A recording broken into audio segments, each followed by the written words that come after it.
രാജുവിന് അവൻ്റെ അനിയനേക്കാൾ 10 വയസ്സ് കൂടുതലാണ്.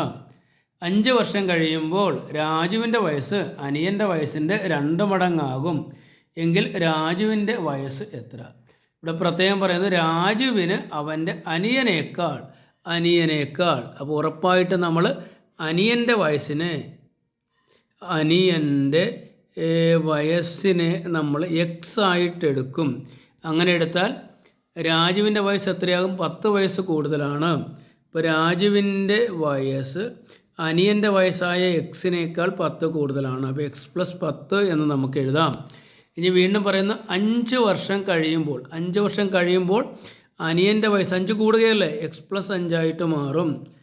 രാജുവിൻ്റെ വയസ്സെന്ന് പറയുന്നത് എക്സ് പ്ലസ് 10ൻ്റെ കൂടെ 5ഉം കൂടി എക്സ് പ്ലസ് 15 ആകും. ഇത്രയും ക്ലിയർ ആണല്ലോ.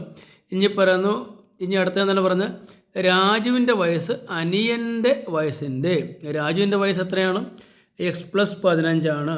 എക്സ് പ്ലസ് 15 എഴുതാം ഈസ് ഈക്വൽ ടു അനിയൻ്റെ വയസ്സിൻ്റെ 2 മടങ്ങാകും.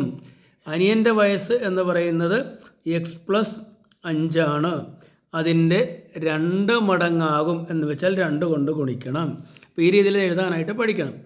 X plus 15 is equal to 2 കൊണ്ട് അകത്തോട്ട് ഗുണിക്കുമ്പോൾ അത് 2x ആകും. 5നെ ഗുണിക്കുമ്പോൾ അത് 10 ആകും. ഇനി നമുക്ക് ഈ 2x ഇങ്ങനെ തന്നെ എഴുതാം.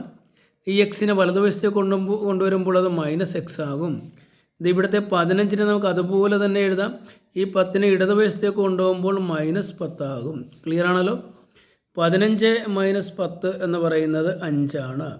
2x - x എന്ന് പറയുന്നത് x ആണ്. അതായത് എക്സിൻ്റെ വില 5 കിട്ടി. എക്സ് എന്ന് പറയുന്ന അനിയനാണ്. അനിയൻ്റെ വയസ്സ് 5 എന്ന് കിട്ടി. നമ്മളോട് രാജുവിൻ്റെ വയസ്സാണ് ചോദിച്ചിരിക്കുന്നത്. രാജുവിൻ്റെ വയസ്സെന്ന് പറയുന്നത് അനിയൻ്റെ വയസ്സിൻ്റെ കൂടെ 10 കൂട്ടണം. അപ്പോൾ രാജുവിൻ്റെ വയസ്സ് നമുക്കൊന്ന് എഴുതി നോക്കാം. രാജുവിൻ്റെ വയസ്സ് അനിയൻ്റെ വയസ്സെന്ന് പറയുന്നത് എക്സ് ആണ്.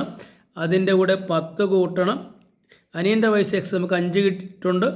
അതിൻ്റെ കൂടെ 10 കൂട്ടുക, നമുക്ക് 15 എന്ന് കിട്ടും. അതായത് രാജുവിൻ്റെ വയസ്സ് 15 ആണ് നമ്മുടെ ആൻസർ. അപ്പോൾ ഇതേപോലെയുള്ള കൂടുതൽ ചോദ്യങ്ങൾ അടുത്ത വീഡിയോയിലൂടെ നമുക്ക് നിങ്ങൾക്ക് തരുന്നതാണ്. ഓക്കെ.